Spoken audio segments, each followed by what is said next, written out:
Hello ಗೆಳೆಯರೇ, ಇಂದಿನ ವಿಡಿಯೋದ ಮೊದಲನೆಯ ಪ್ರಶ್ನೆ, ವರದಕ್ಷಿಣೆ ಕಾಯ್ದೆ ಯಾವಾಗ ಜಾರಿಗೆ ತಂದರು? ಆಪ್ಷನ್ ಎ 1961ರಲ್ಲಿ, ಆಪ್ಷನ್ ಬಿ 1988ರಲ್ಲಿ, ಆಪ್ಷನ್ ಸಿ 1969ರಲ್ಲಿ, ಆಪ್ಷನ್ ಡಿ 1978ರಲ್ಲಿ.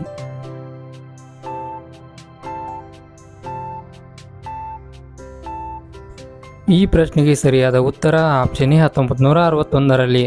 ವರದಕ್ಷಿಣೆ ಕಾಯ್ದೆಯನ್ನು 1961ರಲ್ಲಿ ಜಾರಿಗೆ ತಂದರು. ಎರಡನೆಯ ಪ್ರಶ್ನೆ, ರಾಜ್ಯಸಭಾ ಸದಸ್ಯರ ಒಟ್ಟು ಸಂಖ್ಯೆ ಎಷ್ಟು? Option A 300, option B 250, option C 450, option D 350.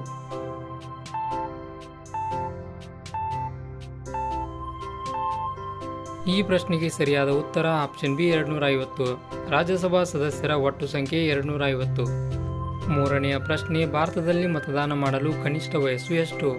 Option A 21 ವರ್ಷ, ಆಪ್ಷನ್ ಬಿ 18 ವರ್ಷ, ಆಪ್ಷನ್ ಸಿ 17 ವರ್ಷ, ಆಪ್ಷನ್ ಡಿ 20 ವರ್ಷ.